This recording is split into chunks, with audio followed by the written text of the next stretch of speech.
Física, aula 7, corrente elétrica e circuito elétrico. Nas aulas anteriores, vimos a parte da física que estuda as cargas elétricas em equilíbrio, que é a eletrostática. Agora, vamos começar a estudar essas cargas elétricas em movimento, que é a eletrodinâmica. Para iniciar essa parte de eletrodinâmica, vamos voltar novamente ao modelo estrutural do átomo. Sabemos que o átomo ele é composto por prótons, elétrons e nêutrons, no qual em seu núcleo temos os prótons e os nêutrons, e na eletrosfera estarão os elétrons em camadas eletrônicas. Vamos observar esse elétron verde em destaque.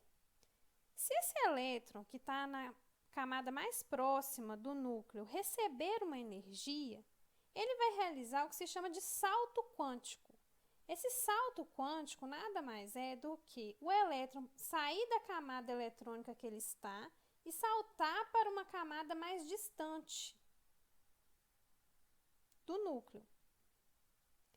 Nesse caso, ele estava nessa primeira camada, ele passou para a segunda. Se ele estivesse na segunda camada e realizasse um salto quântico, recebendo energia, ele passaria para a terceira camada.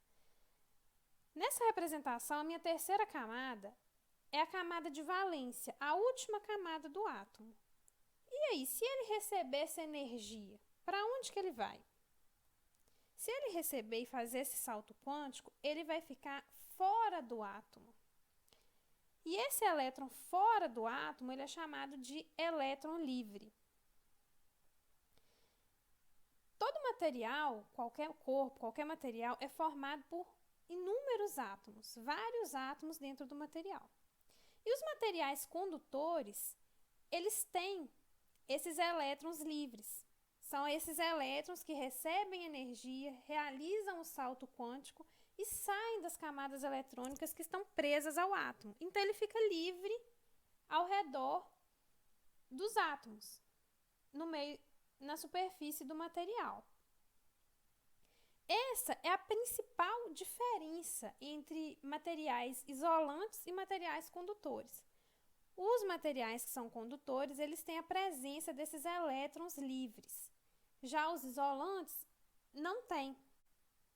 Por isso, eles não conseguem conduzir a eletricidade, porque para ocorrer essa condução, é necessário haver esses elétrons livres. São esses elétrons que vão formar a minha corrente elétrica. Esses elétrons, eles ficam no meio do material, movimentando-se de forma desordenada. A partir do momento que esses elétrons começam a ter um movimento ordenado em uma direção, nós chamamos esse movimento ordenado de corrente elétrica. Para ordenar o movimento desses elétrons livres e formar essa corrente elétrica, eu preciso de algum elemento. E esse elemento é um gerador, um dispositivo gerador que possui uma diferença de potencial elétrico, uma energia armazenada. Nesse caso, temos ali o fio de cobre, representado anteriormente, e uma pilha, que seria o nosso gerador de energia. Os pontos verdes são os elétrons livres. O polo de maior potencial, que é a parte positiva da pilha, e o de menor potencial, que é a parte negativa. Observe o sentido que os elétrons estão se movimentando. Sempre os elétrons eles se movimentam no sentido do polo de maior potencial, saindo do polo de maior potencial em direção ao de menor potencial. Esse é chamado sentido convencional, porque é um sentido que foi adotado pelos físicos. Porque você pode parar para pensar e falar assim: como que os elétrons eles estão saindo do polo positivo e indo em direção ao polo negativo. Nós não aprendemos que cargas diferentes se atraem e cargas iguais se repelem? Nesse sentido, então, os elétrons livres que são negativos deveriam ser repelidos pelo polo negativo. Tá correto? Esse é o sentido real dos elétrons livres. Na real, eles saem do ponto negativo e vão para o polo positivo. Essa é a ordem natural. Mas por convenção, os físicos adotaram o sentido de maior potencial para menor potencial, do sentido positivo para o negativo. Então, no estudo de circuito elétrico, adota-se o sentido convencional e não o real.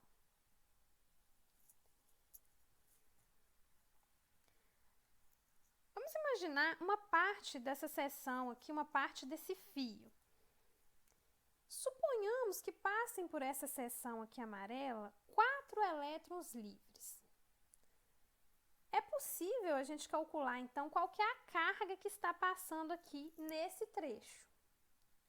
Se eu tenho 4 elétrons passando, eu coloco 4 aqui, vezes E, que é a carga elementar, é a menor carga de um próton ou de um elétron, nesse caso estamos trabalhando com elétron, e fazendo essa continha, encontramos o valor da carga que está passando nessa seção aqui do fio.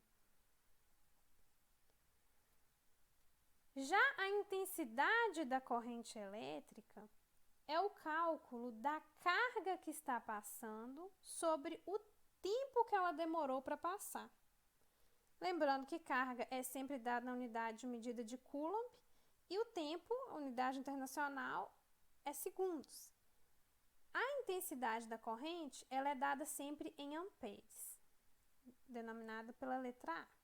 Se a gente fosse calcular a intensidade da corrente elétrica nessa seção aqui do nosso circuito elétrico, teríamos então o valor da carga que calculamos, dividido por exemplo, 4 segundos que demorou para eles passarem aqui.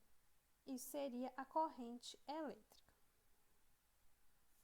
O circuito elétrico é o conjunto de caminhos que permitem a passagem da corrente elétrica, no qual vai aparecer dispositivos elétricos ligados a um gerador. Então, anteriormente, a gente já viu que o gerador era uma pilha.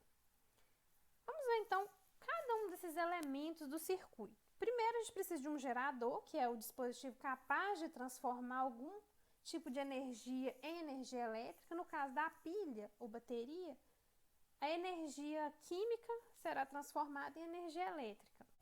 E para representar esse gerador em um circuito elétrico, ele é representado dessa forma, com o polo positivo um tracinho menor, o polo positivo um tracinho maior, e a intensidade da corrente saindo do polo de maior potencial, do polo positivo, e indo em direção ao negativo. Receptor elétrico é o dispositivo capaz de transformar a energia elétrica em outra energia. São, por exemplo, os motores. A diferença dela para o gerador é que a corrente, a intensidade da corrente elétrica, ela está chegando no polo positivo. No gerador, ela está saindo do polo positivo e aqui ela está chegando no polo positivo. Resistor é o dispositivo que transforma a energia elétrica exclusivamente em energia térmica. Ele é muito utilizado em chuveiros, aquecedores, secador de cabelo, ferro de passar roupa, e a representação dele no circuito pode ser um quadradinho no meio do fio, ou então dessa forma aqui. Dispositivo de manobra. Esses dispositivos eles servem para acionar ou desligar no circuito. Por exemplo, chaves, interruptores. Quando eu tenho um circuito aberto, não há passagem da corrente elétrica. Então, se eu tiver esse circuito aberto aqui e tiver alguma coisa para ligar aqui na frente, uma lâmpada, por exemplo, ela não vai ser ligada, porque aqui está aberto, a corrente para aqui.